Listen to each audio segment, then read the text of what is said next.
नागपुर में आज भाजपा नेता सुधीर मुनगंटीवार ने कांग्रेस, उद्धव ठाकरे और विपक्ष पर जमकर निशाना साधा। बिहार चुनाव पर बोलते उन्होंने कहा कि जो जीता वही सिकंदर, विपक्ष आत्मचिंतन करे। उद्धव ठाकरे पर हमला करते हुए कहा कि उन्होंने बाला साहेब की विचारधारा से हटकर उनके साथ विश्वासघात किया। स्थानीय चुनाव के बारे में उन्होंने कहा कि फैसले स्थानीय परिस्थितियों पर निर्भर करते हैं और मुंबई में हम महायुति के रूप में लड़ेंगे। बाला साहेब ठाकरे की पुण्यतिथि पर उन्होंने उप मुख्यमंत्री शिंदे को उनके विचारों की विरासत को आगे बढ़ाने वाला व्यक्ति बताया। उन्होंने यह भी कहा कि तेंदुआ के हमलों से निपटने के लिए नसबंदी और सफारी जैसे उपाय लागू किए जा रहे हैं। असं आहे, शाब्दिक कोटी करण्याचं काहीच कारण नाही। बिहारमध्ये विजय प्राप्त झाल्यानंतर साधारणतः असं म्हणण्याची पद्धत आहे की जो जीता वो सिकंदर।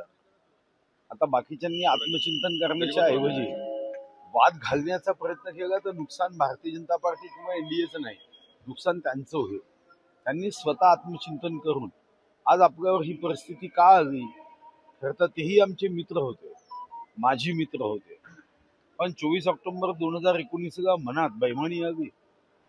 आम्ही सोबत 161 विधानसभा जिंकल्या होत्या आणि कारण नसताना मुख्यमंत्री होण्याच्या मोहापोटी आज त्यांना महाविकास आघाडीत जावं लागलं।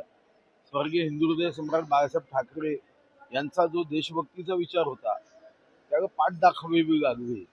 तर अशी वेळ कोणावरही येऊ नये, त्यांच्याबद्दल आम्हाला निश्चितच सहानुभूती आहे, पण आता आमच्या मनात त्यांना सहकार्य करावं ही भावना राहिलेली नाही। काँग्रेस वेगळी लढते मुंबईमध्ये, उद्धव ठाकरे वेगळ्या लढते, काय सांगू शकतो? शेवटी ते विचारामध्ये कधीच एकत्र नव्हते। काँग्रेसचा विचार आणि स्वर्गीय हिंदू हृदय सम्राट बाळासाहेब ठाकरे यांचा विचार त्याच्यामध्ये कुठेही समानता नव्हती, साम्य नव्हतं। फक्त मुख्यमंत्री पदासाठी ते एक आले आणि शेवटी जे व्हायचं ते झालं।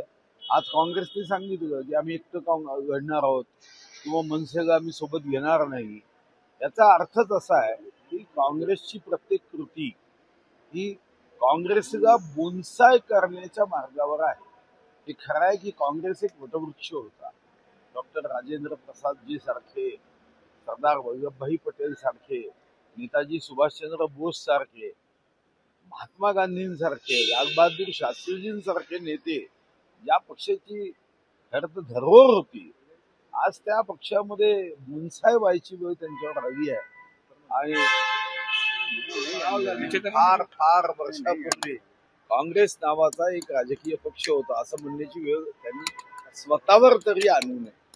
उमेदवारी अर्ज भरण्याचा आजचा शेवटचा दिवस आहे। विदर्भात भाजप बऱ्याच ठिकाणी सोबळावर निवडणूक लढते। युती किंवा महायुती जरी असली तरी स्थानिक स्वराज्य संस्थेमध्ये हे आजच नाहीये। मी 1996 मध्ये प्रदेशाचा जनरल सेक्रेटरी म्हणून काम केलं। तुम्ही बघितलं असेल की 95 ते 99 जेव्हा या निवडणुका झाल्या तेव्हा ही युती झाली नव्हती। स्थानिक स्वराज्य संस्थेमध्ये 2014 ते 2019 आमची युतीची सरकार होतं। तुम्हाला आठवत असेल कल्याण डोंबिवलीमध्ये आम्ही एकमेकाच्या विरुद्ध निवडणूक लढवली। त्यांच्या 52 जागा निवडून आल्या, आमच्या 42 जागा निवडून आल्या। मुंबईमध्ये त्यांच्या 84 आल्या, आमच्या 82 निवडून आल्या। तर मला वाटतं की साधारणतः स्थानिक स्वराज्य संस्थेमध्ये स्थानिक कार्यकर्ते यावर निर्णय करत असतात, कुठे युती होते कुठे होत। मुंबई महानगरपालिकेत कशी एकत्र लढणार आहात काय? नाही, साधारणतः या बाबतीत माननीय मुख्यमंत्री देवेंद्र फडणवीस साहेबांनी अतिशय ठासून सांगितलं आहे की मुंबईमध्ये आम्ही महायुती म्हणून निवडणूक लढवू आणि महापौर महायुतीचा असेलच हे जे ठासून सांगितलं। स्वतः मुख्यमंत्री असं म्हणाले की या राज्याचा मुख्यमंत्री म्हणून भाजपचा पहिल्या नंबरचा नेता म्हणून मी हे ठासून सांगतोय। तर मला वाटतं अजून पुन्हा याच्यावर कोणी माहिती द्यायची आवश्यकता नाही। बिहारला तुम्ही जाऊन आले, बरेच प्रचार सभांमध्ये होते, नियोजनात होते। बिहारचा चमत्कार मानता की हे अपेक्षित होतं यश? नाही, चमत्काराचा प्रश्न उद्भवत नाही। आज बिहारमध्येच नाही तर काही बोटावर मोजण्या इतक्या दक्षिणेमधल्या निवडक राज्य जर सोडली तर भारतीय जनता पार्टीचा जो समर्थन आहे, जनसमर्थन, भारतीय जनता पार्टीच्या कामावरचा विश्वास हा सामान्य जनतेच्या मनात हा निश्चितपणे वाढतोय। आजपर्यंत काँग्रेस किंवा त्यांच्या समविचारी पक्षांनी जातीचं राजकारण, विकासाचं राजकारण केलं नाही। म्हणूनच काँग्रेसला 52 वर्ष सत्ता असतानाही एक एम्स काँग्रेस काढू शकली।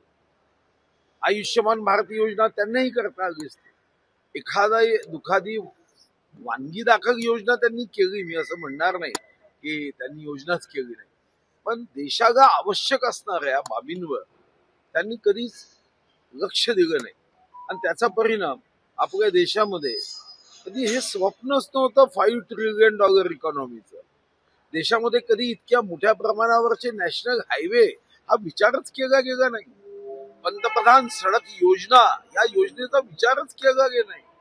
शिक्षणाच्या बाबतीत सर्व शिक्षा अभियान असेल किंवा आरोग्याच्या बाबतीत योजना असेल, कधीच काँग्रेसने विचार केला नाही. काँग्रेसचं एकच काम होतं की जातीचं राजकारण करा, जातीमध्ये द्वेष वाढवा, संघाला जातीयवादी म्हणून हिनवा, भारतीय जनता पार्टीला जातीयवादी म्हणून हिनवा आणि आपल्या सत्तेचा जो सत्ता प्राप्त करण्यासाठी काम करा. पण आज आता काँग्रेसवर कोणाचा विश्वास राहिला